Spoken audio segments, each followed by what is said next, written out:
You're listening to an archived Cabral Concept podcast. After listening to this show, check out the most up-to-date podcasts available at stephencabral.com/podcasts or search directly on iTunes. And now, welcome to the Cabral Concept, where board-certified naturopath and integrative health practitioner Dr. Stephen Cabral shares how he was diagnosed at the age of 17 with a life-altering illness and given no hope for recovery. It was only after studying and traveling all over the world did he discover how to combine ancient Ayurvedic healing practices with state-of-the-art naturopathic and functional medicine to fully rebalance the body and re-energize it with life. It's time to discover how to get well, lose weight, and finally feel alive again. And now, here's your host, Dr. Stephen Cabral. Today on our first Cabral House Call of the weekend, we're going to be going through our community questions one by one that have come in over the past week. So today is show 1 of 2. Tomorrow we'll be back with another 7 questions. We have 7 today. We're going to be going over a lot of different topics today. We'll be looking at diet. We'll be looking at food sensitivities. We'll be looking at inner ear-based disorders. We're looking at scalp-based conditions, some dry skin. I want to touch on compression-based clothing, if that's a good or bad thing for exercise. We're going to be talking about children's gut issues, digestive issues, as well as those protocols for Candida and bacterial overgrowth. We're going to talk about whether bread is good or bad for you or not. So we've got plenty on today's show. I want to get right into it. And as always, we are catching up with every community question that does come in over the past couple weeks. So we're actually doing pretty well. We're staying right along the curve. These are about 2 weeks in the queue. And so we're going to get right into them now. So the first question is from Lisa. She wrote in, "Hi, Dr. Cabral. Thank you again for always answering my questions in your podcast. I have 2 questions. Why does my 10-year-old daughter have the worst smelling urine? She is gluten-free, dairy-free, egg-free for 1 year. Diet has helped so much with her Tourettes and obsessive compulsive disorder, but she has had this bad smelling urine since 2 years old. It is not dehydration because she only drinks water all day long. My second question is, why does my daughter see spots of color and ringing in her ears? This is causing anxiety in her when it happens. Thank you very much." Okay, so let's get into both questions right now. So the smelly urine, as we'll call it, we have to rule out dehydration first. So let's put aside whether your daughter drinks only water or not. I want to make sure that the color of her urine is a very pale yellow. If it's a darker yellow, then most likely she still is dehydrated. And so that's an important cue to kind of look at. And we want to make sure that it's not too light, that it's not the color of just straight water, but also that it's not a darker yellow or brown. So that's important to look at as well. Then we also want to make sure that there's no tissue catabolism, so that your daughter is growing normally, that she's very healthy, and that the body's not breaking down too much protein. The other is that a lot of foods that we eat, some people, it smells more than others. If they're not able to properly assimilate, break down, and remove a lot of the sulfur-based foods. So that would be like garlic and onion. Foods even like asparagus can cause that smell as well in the urine from certain acids. And then one more point too about the catabolism is also make sure that your daughter is getting enough food, that she's getting enough carbohydrates, and that she is not, now again, most children are not going to get into ketosis because that's kind of a voluntary thing that most of us or some of us would choose to do, because we believe it might help with certain weight loss issues or whatever it might do. But usually that's not the case with children. However, some of the same byproducts of ketones or ketosis can come from bacterial overgrowth. So we want to make sure that your daughter does not have any type of bacterial overgrowth or yeast overgrowth as well. That can be checked for on an organic acids test. And of course, every lab test, every supplement, every research study today, whatever I'm mentioning, I will link up in today's show notes. And then of course, as always, just go to stephencabral.com/podcast for all of the previous show notes. And today the show notes are on page 477. Okay, so that is what I would do. You can also you can literally buy test strips for the urine. They're called dipsticks, urine dipsticks, and they test for ketones and glucose and leukocytes just to make sure she doesn't have a low-level urinary tract infection or yeast overgrowth. The leukocytes will show for that as well. So hopefully that happens. Now, the ringing in the ears and the seeing of different colors can be for many different reasons. We want to make sure she's not going too low in blood sugar, that she's not going too low in blood pressure.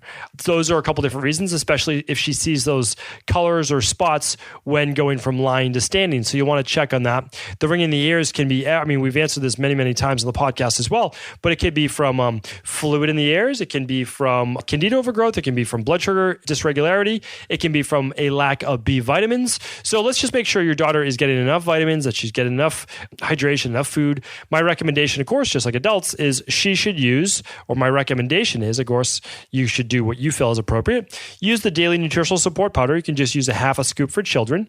And you'll do that as a smoothie in the morning. That's great because she's young, or she's 10 years old. So she could actually do, half to 1 scoop of that daily nutritional support powder, mix it up in a blender, put some fruit in there, let her make it, let her get into the process, throw some spinach in there, make my purple crush smoothie. And again, that recipes, those are all free right online as well. So hopefully that helps, Lisa. And I think you'll get the questions that you are looking for.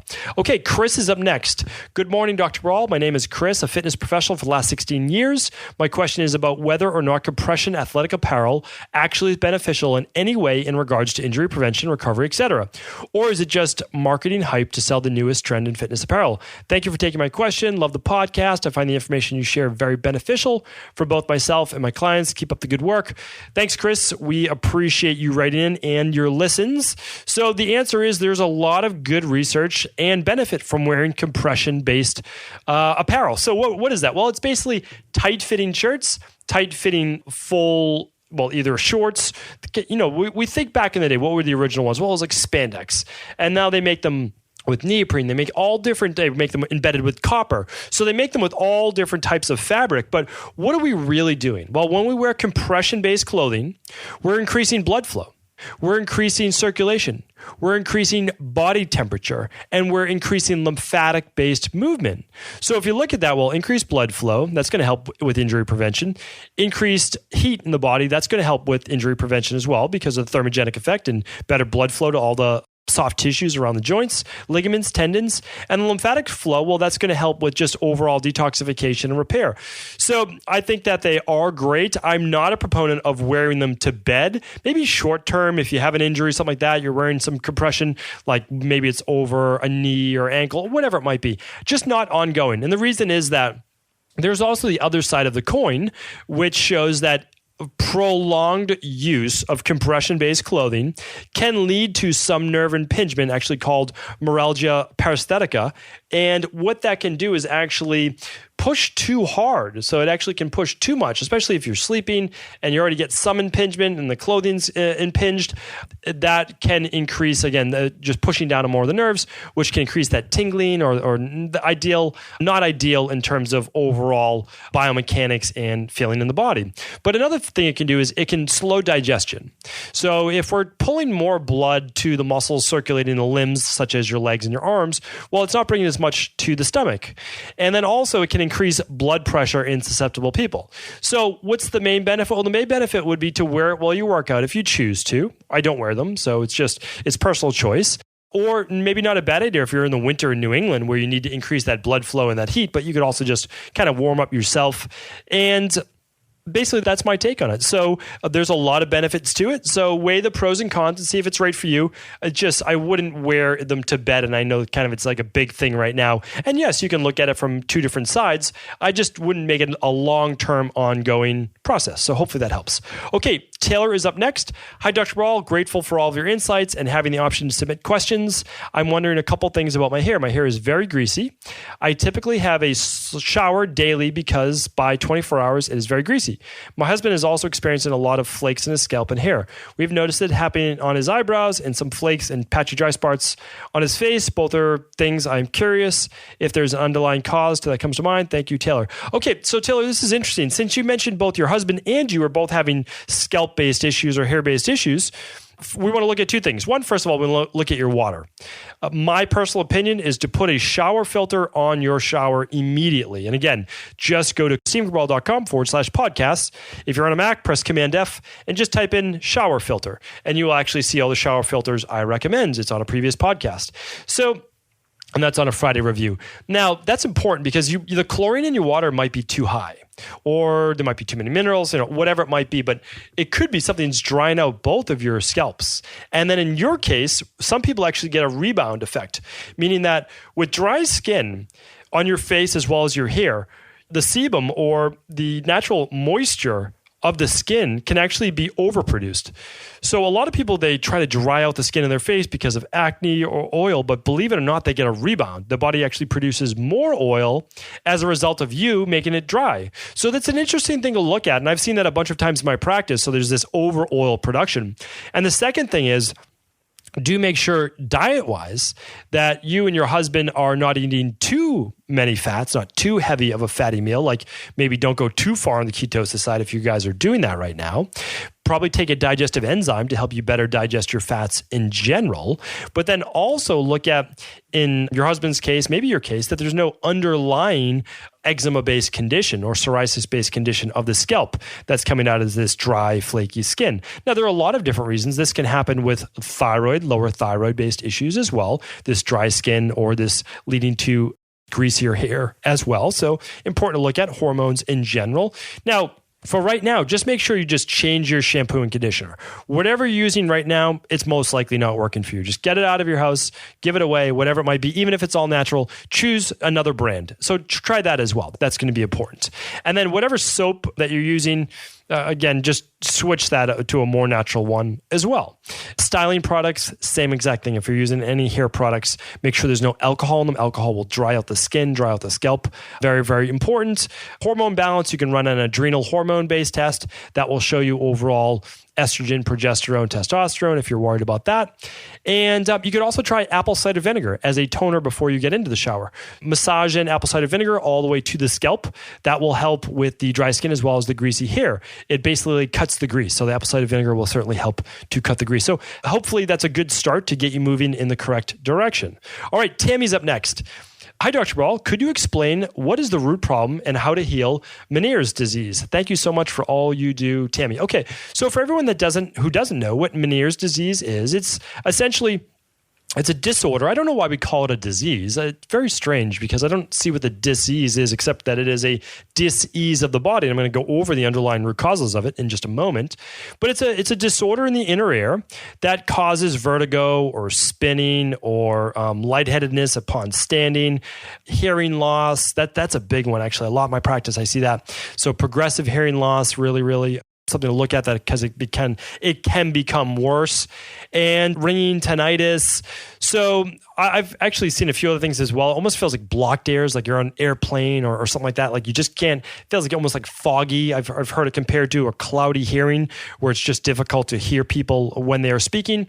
And then many of the times it only affects one ear, which just leads to even more imbalance. Well, I can tell you this, that in my practice, when you're looking at underlying root causes, which is really all I care about, I don't care about the disease names, the rheumatoid arthritis, the Hashimoto's, the Meniere's, the lupus, the whatever it might be. I care about it only because, okay, you've been diagnosed with it and that's just a set of symptoms. So, well, good. Now I know your set of symptoms. That's what they are. But I say, okay, well, what led to these set of symptoms that we're now calling a disease? Well, allergies can lead to Meniere's, viral infections, getting hit in the head, some type of trauma certainly can lead to it as well.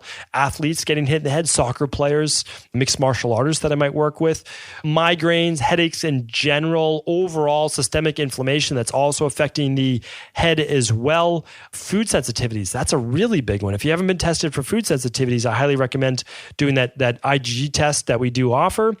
Imbalance in immune response, so an overproduction of those inflammatory cytokines, really, really important. Histamine-based issues that can also lead to headaches, lead to the same blockages in the ears. Fluid in the air. That's what I spoke about in the first question today. That's another big one, just kind of trapped fluid. So by doing the grapefruit seed extract drops in the air and by doing some of the garlic oil, which you've heard me talk about on previous, basically roasting some garlic and some olive oil, letting it cool, doing 2 to 3 drops in each ear, letting it sit there for about 5 minutes.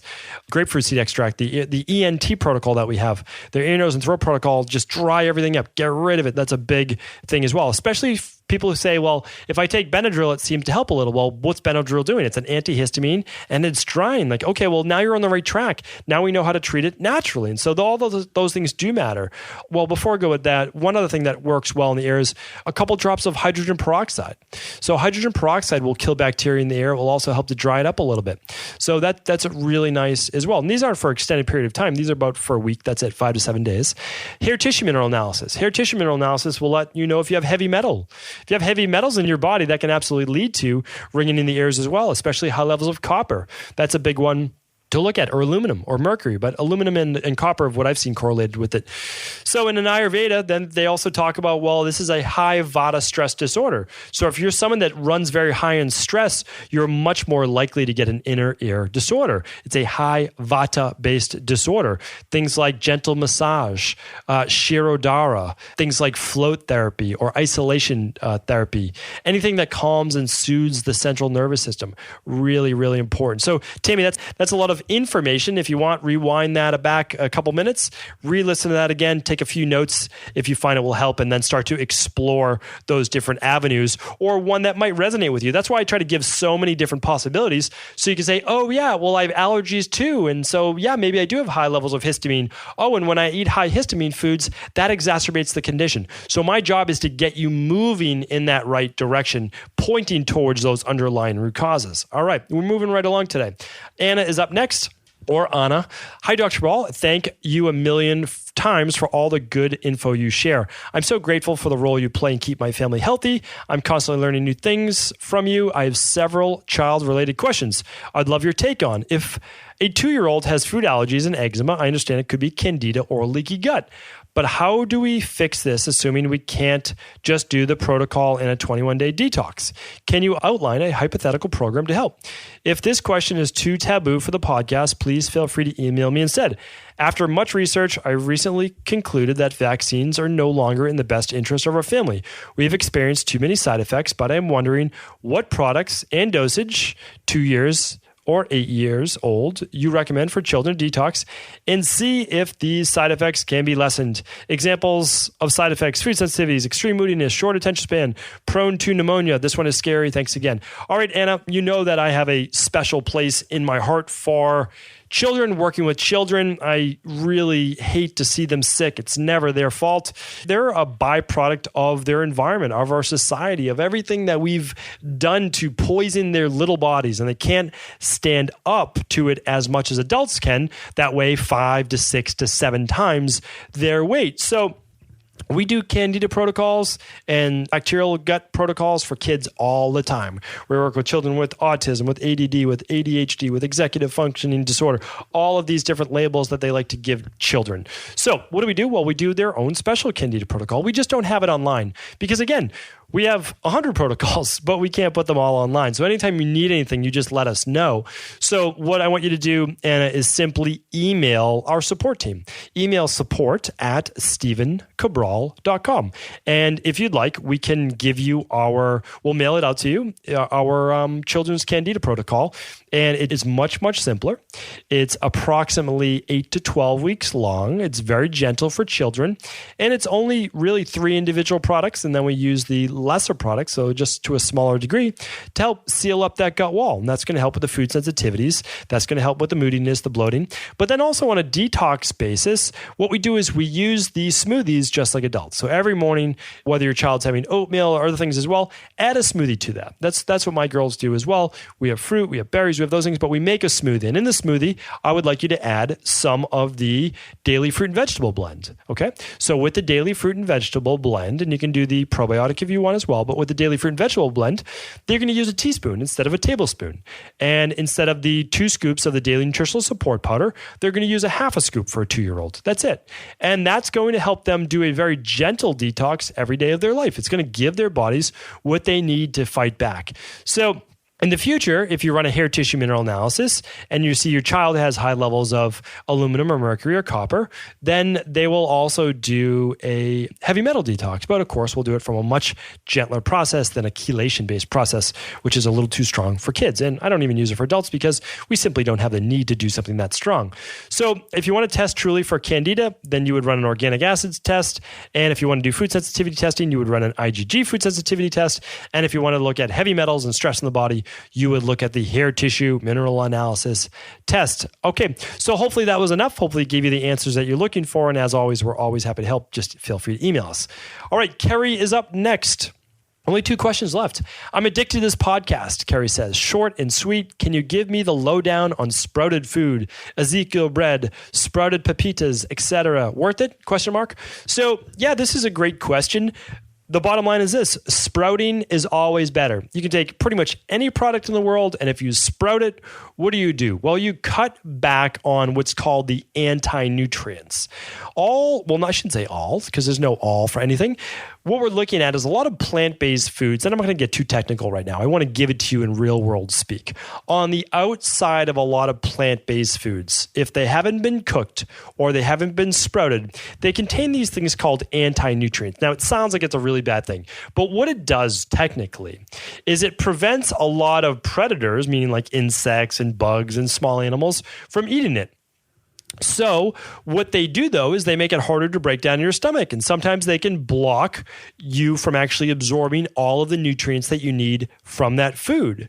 And sometimes it causes a little bit of digestive upset. So what do? Well, you can cook that food to break down some of the lectins. You can soak the food, or you can sprout the food. And so at that point, like just take, for example, beans or chickpeas or lentils. If you split them, if you soak them, if you sprout them, it's getting rid of a lot of that phytic acid. And that's also going to cut down a lot of the bloating, a lot of the gas that people get from eating those foods, and make it that much more bioavailable, meaning absorbable for your body.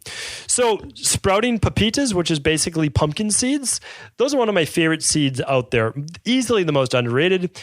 Iron, zinc, so great for your body. So sprout almonds, sprout pepitas, any nuts and seeds, great. Now, bread's a little different because if you get sprouted bread like the Ezekiel brand, people love that brand, right? So it's a much better type of bread, but it's still a processed food. So I'm not an advocate of bread. Why am I not an advocate of bread as well? Well, one, it's a processed food. It is inflammatory, really, no matter how you really slice it, no pun intended, or maybe there's some pun intended, but you're going to get inflammation from it because wheat, gluten is inflammatory. So keep in mind, just because you don't have a food allergy, if you've tested, for your food allergies to gluten, doesn't mean it's not inflammatory. It doesn't mean that it's a health food. It doesn't. I don't know how really else to say that. And I'm not anti-gluten. I actually love bread. I really do, but I only eat it once a week as a cheat meal because it's not a health food. Like that, it's just that's the way it is. It's not a health food. Now, if you start to go to wheat berries or barley, or you actually get it in its whole food form, you have more of a case, but you don't in the Ezekiel bread. So, but if you're going to eat bread anyways, just don't put meat between those slices. And the reason is meat and wheat, they don't mix. They're a terrible food combination. So if you're making like a vegan-based sandwich with the Ezekiel bread, well, that's a much better food combination. But never have bread and meat at the same meal. It's just the process inside your stomach to digest both those things at the same time is not pretty. Bread gets digested in about an hour, and meat gets digested in a couple hours, which means you're going to get fermentation in your gut. You're going to cause bloating. You're going to cause gas. You're going to cause all this bacterial buildup, potentially yeast buildup. Not good. So yes, Ezekiel bread, any type of sprouted bread is better. It's just not my first choice. Now, if you take a whole food like a nut or a seed or even tofu, like if you get sprouted organic tofu, that means it's non-GMO. It's sprouted a couple times a week having that. As long as you are not estrogen sensitive, probably no big deal. In the blue zones, some of the longest lived people in the world have a little bit of tofu a couple times a week. Doesn't mean you need to eat soy. Doesn't mean I'm advocating soy. Not at all. But it's a low level phytonutrient phytoestrogen that is actually beneficial. It's shown many, many times for women in menopause or post-menopause. Again, I'm not promoting it, but a better version of it is sprouted. So yes, when in doubt, go sprouted. That will always be the best case. Yes, and there's a lot of science behind that. Okay, Meg is up next and last. Her question is, hi there. I'm interested in learning more about testing wellness consultations, but I'm not sure where to start or what test I should take. I've been feeling off since the beginning of the year. My symptoms are anxiety, IBS, which makes it hard to eat enough, and recently an acne outbreak on my back, which has never happened. I've been meditating daily. I eat a pretty healthy diet. Thank you. Okay. So I totally understand where you're coming from. The nice thing is all of our lab tests come with a 30-minute consultation with one of our health coaches. The only one that doesn't is the vitamin D test, and that's because you don't need a consultation. When you get the results, we just say, oh, okay, your vitamin D is out of the optimal range. It might be in the healthy range, but not in the optimal range, and here's what to do. They're very, very simple. Okay, all the rest of them come with, I review it, and then I literally review your lab, and then a health coach, one of my teammates, takes you through my recommendations as well, and they basically just give you a nice little plan, review your results so you actually know what they are. And so for you, anytime someone says I have IBS and anxiety, we need to run 2 labs. Most important lab is the organic acid test. The second most important test is the hair tissue mineral analysis. If you can afford both of those, fantastic, go with that. If not, we need to work on the organic acid test first, just to rule out that there's no bacterial overgrowth in the gut, there's no Candida overgrowth in the gut, there's no Clostridium difficile, C. diff overgrowth in the gut, and that also you're actually producing enough of those neurotransmitters properly. Okay. Second, though, if we can run that hair tissue mineral analysis, that's the way to go as well. So hopefully that helps, Meg. And I know that by running those tests, you're going to get really deep into those underlying root causes of what's going on in your body. And it's a great, great place to get started. Thank you, everyone, for tuning into the Cabral Concept. I appreciate each and every one of your listens. And I do hope you'll be joining me tomorrow, where we have completely different set of questions and really some pretty amazing ones and some great follow-ups as well. So take care, everyone, and I'll be speaking with you again tomorrow. Are you ready to heal yourself and then go on to heal others? If so, the Integrative Health Practitioner Institute can help you discover proven functional medicine protocols that blend the best of 7 different healing disciplines from around the world. I personally share with you the exact handouts and protocols I use in my private practice that enable people to get well, lose the weight, and live longer, stronger. I want to pass this information on to the next generation of health coaches, and that is exactly why I created IHP. We are the future of the health coaching industry, and the skills and knowledge you will learn will make you an in-demand certified health coach anywhere in the world. Although we have many medical professionals taking the IHP certifications, no experience is necessary, and half our members have no previous health certifications. At the Integrative Health Practitioner Institute, our motto is a health coach in every home. Our goal is that you take this knowledge and then share it with family, friends, loved ones, your community, or in a practice where you create a career you love and can be proud of. The global IHP community is filled with some of the most kind and caring people in the world, and we can't wait to welcome you into our world soon. For more information or to set up a discovery call with one of our IHP Health Coach graduates, simply head over to integrativehealthpractitioner.org.